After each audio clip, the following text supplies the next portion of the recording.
PDX Vox, I've learned, is much more than just a singing group. It's a community and a family. These people really love coming together. I love coming here, getting together weekly. It feels like a necessity to me now, and those breaks between the sessions while everyone has a chance to catch their breath, that's nice, but also I really miss it. I find myself really wanting to come back when the new session starts. So yeah, I've learned that this group is about so much more than just performing music. It's about learning musical skills together and our experiences that we have each week. There's a lot of things I love. I think the main thing with a cappella music is that it gives you a chance to hear the original music in an entirely different way. I think that a lot of times we listen to the radio or to our iPhones or whatever, and you're just listening for the melody and that's all you hear.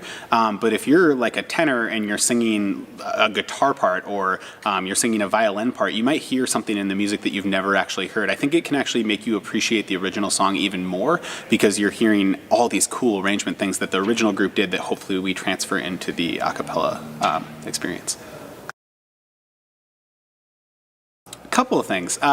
One, just stick with it. It's going to be hard at first. You're asking yourself to do things, even if you've sung in choirs before, it's very different. And so it may feel challenging at first. You're singing rhythms that you're not quite used to, or you're not singing on words. You have to memorize just these, seemingly nonsense syllables that happen over and over.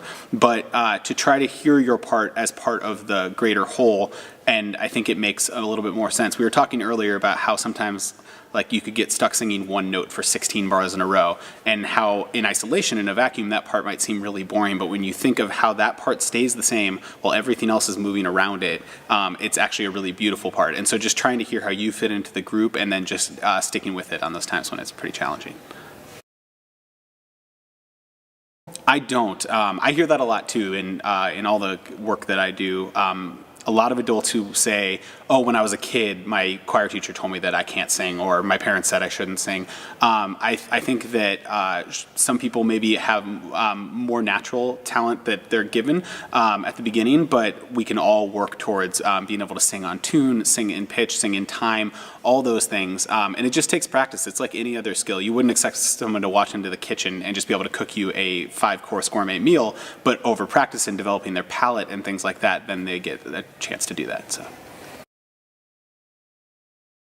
I really think that it's a great program for almost all kinds of people. I mean, we tend to attract people who are looking for more than just a musical experience, but are looking for that community that I talked about earlier. And I think those people are maybe the happiest here because they get that sense of family from the group.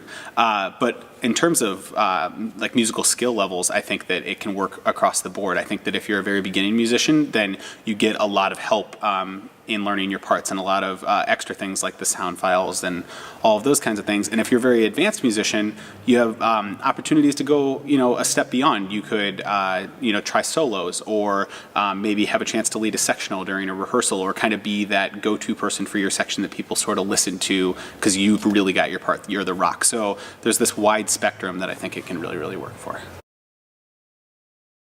There's several different ways.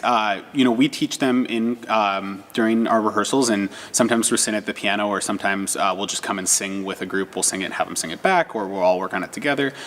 We also have digital sound files, so we create like MIDI piano parts for all of our songs that you can listen to at home. We also record all of our rehearsals, or at least we try to, and we'll send those out so you can listen to what we did in rehearsal and get a chance at that. And you also have the sheet music. So if you're someone who does play an instrument and read music, you can go home and just sit at the piano and kind of plunk out your part. So there's a lot of different ways. And that's kind of what I love about it. Even if you read no music at all, you could still just kind of use the music as a guide for what words you're supposed to be singing, and then listen for everything else. You can really learn everything by ear in this group. Really, what I hope for is that it will be all the things that I had in my head when I wrote it on the paper will come out of it in 15 weeks. This is a very exciting moment for me because it's the first time you hear singers breathe life into these just notes that you've put on a page, so you get like at least a shell of what it's going to sound like. And then over those 15 weeks, as we polish it, we can get towards all the things that I heard in my head when I wrote it on the page, and hopefully all the things that the original artist heard when they wrote it themselves, the nuances and dynamics and tempo and all the cool things that we can do with it at that time.